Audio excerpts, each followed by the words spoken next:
karena masyarakatnya masih cengip-cengip. Kalau istilah Banyuk mah cengip-cengip ya antara mati dan tidak. Ibaratnya antara mati dan tidak itulah cengip-cengip, sudah tidak ada fungsinya lah, taruhlah menjadi pejabat, taruhlah karena masyarakatnya cengip-cengip lah, kan diberlakukannya hukum bingung bagi yang tidak turut serta menuntaskan ya andil dalam hajat-hajatnya luhur Nusantara. Sanksi awal adalah bingung, sanksi yang di atasnya niscaya adalah linglung. Nanti tahap yang paling membahayakan adalah gemblung ya. Tapi ulo salam yo atur bagyo wisuka Nusantara. Hong wilahing jati nukuni hajat-hajat leluhur Nusantara tapi uluk salam mulia. Saya selalu melantunkan kata hajat-hajat leluhur Nusantara karena selama ini memang belum banyak dikenal ya, belum banyak diketahui oleh banyak orang. Masing-masing tidak membawa hajat leluhur, boro-boro hajat leluhur, tonggo lan teparo saja atau tetangga saja atau saudara saja mungkin tidak turut serta dalam hajatnya dalam kita melangkah di muka bumi ini.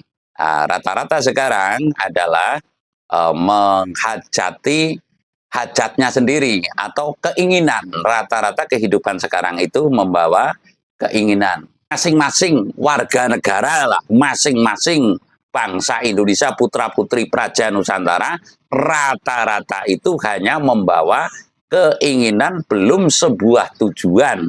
Tujuan yang termaksud adalah tujuannya leluhur, yaitu yang terangkum dalam kata yang sering saya lontarkan, sering saya sampaikan adalah Hom wilahing jati nuhoni hajat-hajate leluhur Nusantara.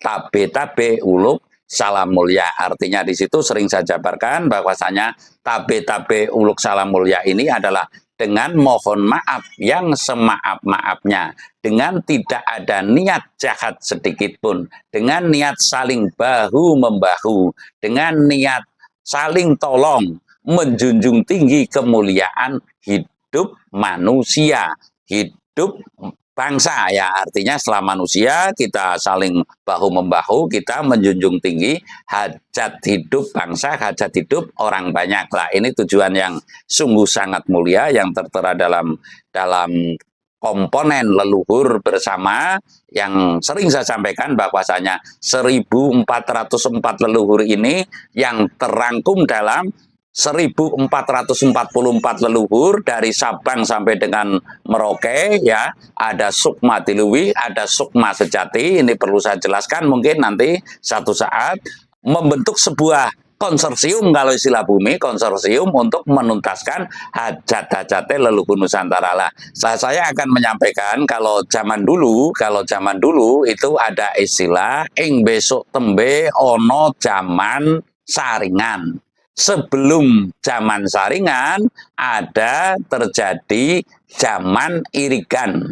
Sing gede merobol, sing cilik ora. Lah, sing gede merobol mbok menawa kemungkinan itu nantinya atau sekarang saja sudah banyak pejabat yang gigal atau regel atau turun tahta. Contoh menteri pada di penjara umpamanya. Contoh nanti bisa jadi ada wakil presiden atau mantan presiden terpenjara karena saking pengatnya masyarakat yang percuma mengutus presiden, percuma adanya perwakilan ya, ada DPR, ada apa, karena masyarakatnya masih cengip-cengip. Kalau istilah Banyuk mah cengip-cengip ya antara mati dan tidak. Ibaratnya antara mati dan tidak itulah cengip-cengip.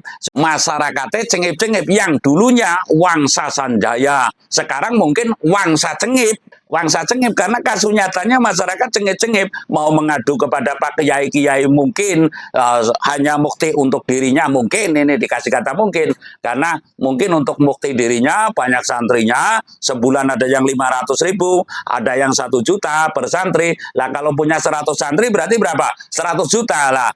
Kalau saya punya 5 santri yang 1 juta itu 5 juta lah. Selama ini saya kan tidak, selama ini ya monggo siapa yang mau lah. Umpamanya punya 1.000 santri, kali 500.000 sudah berapa lah, ini bukan rahasia umum, dan itu taruhlah tidak merebeling aker, artinya tidak tersalurkan lagi kepada masyarakat, tapi sekarang uang itu yang ngumpul di yayasan, ngumpulnya di bank, ini sudah bisa dibaca, ngumpulnya di pemerintah, nanti keluarnya ceret kalau ada tahun anggaran, ya masyarakat selalu cengep-cengep, terus lagi nanti dari yayasan perlu program ini rapat baru keluar lagi. Jadi dengan kata lain sirkulasi keuangan di masyarakat ini sudah tidak ada atau nyaris tidak ada. Lebih tepatnya adalah nyaris tidak ada, karena yang saya tahu sendiri bahwasanya ada sebuah proyek lah, saya tidak menyebut, 200 juta saja itu yang belanja juga pemerintahnya dan sebagainya.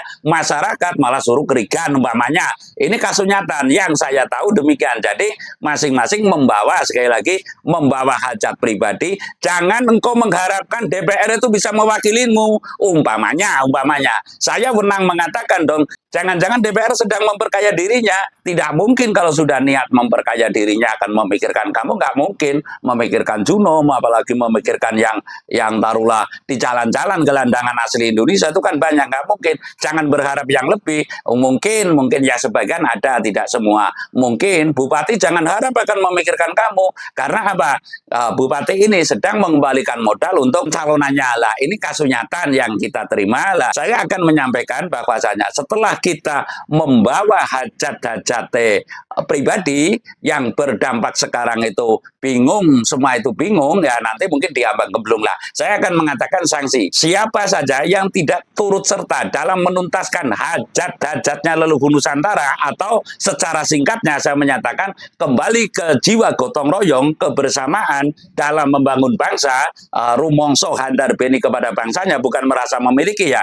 Rumongso handar beni itu berbeda dengan rumongso memiliki. Kalau rumongso handar beni itu ya bertanggung jawab atas tetangganya dulu, atas orang lain dulu, bahkan dirinya sendiri. Ini ada nomor akhir lah. Ini yang terpenting lah. Apabila tidak mau menuntaskan, turut serta menuntaskan, yang saya maksud hajat-hajat leluhur Nusantara, niscaya ada sanksi dari zaman saringan ini ya. Zaman saringan, zaman irikan, sing gede merobol, sing cilik ora, ya itu banyak pejabat yang ya terguling gitu aja. Lalu ngancik lagi zaman interan, sekarang sudah kayak gabah dan interilah. Nanti zaman saringan itu otomatis dicari wiji pinilih, las wiji tanah Jawi. Kalau guru saya mengatakan las wiji tanah Jawi, artinya saya menyampaikan di sini bahwasanya akan tahap awal saja ini sudah sangat-sangat sadis dan sangat mengerikan menjelang zaman saringan ini ya. Menjelang zaman saringan dan akan terjadinya zaman saringan nanti adalah akan diberlakukannya hukum bingung bagi yang tidak turut serta menuntaskan ya andil dalam hajat-hajat leluhur Nusantara. Sanksi awal adalah bingung. Sanksi yang di atasnya niscaya adalah linglung. Linglung itu ya wis ora ngerti lor kidul wetan kulon gitu. Atas bawah nungset taruhlah sudah kemana-mana kayak orang linglung itu ya orang pikun gitu aja lah. Linglung ini adalah pikun lah. Nanti tahap yang paling membahayakan adalah gemblung ya.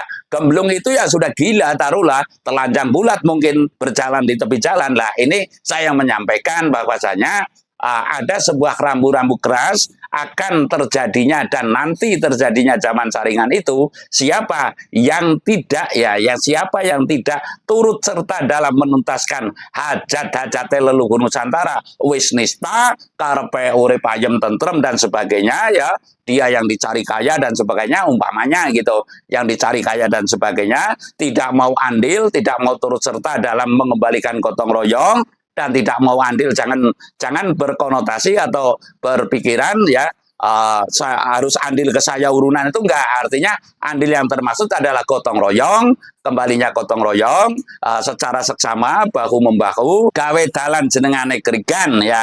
Kalau bikin rumah namanya sambatan. Kalau perlu modal namanya kerubukan atau semacam arisan ya. Arisan itu ya kamu ada modal berapa nanti terpakai dulu, nanti satu saat kamu akan memakai saya kembalikan lah. Itu di situ tidak berlaku bunga, namun imbal setimbal. Umpamanya Kurs mata uang ketika saya pinjam itu umpamanya 100.000 dapat pasir 1 truk lah. Saya mengembalikan nanti juga senilai 100.000 itu seukuran pasir ibaratnya 1 truk umpamanya mau bikin rumah atau dan sebagainya lah. Ini perlu saya sampaikan bahwasanya mari kita seksama kembali kepada jiwa yang besar, jiwa yang mau menolong, jiwa yang sopan, jiwa yang santun. Jangan sampai kita menuruti keinginan ya, pikiran yang mau mementingkan diri sendiri, persetan dengan orang lain. Intinya saya menyampaikan di sini, zaman saringan itu akan diberlakukan hukum bingung, itu tahap awal. Lalu linglung, itu tahap di atasnya. Lalu gemblung. Saya rasa demikian. Terima kasih.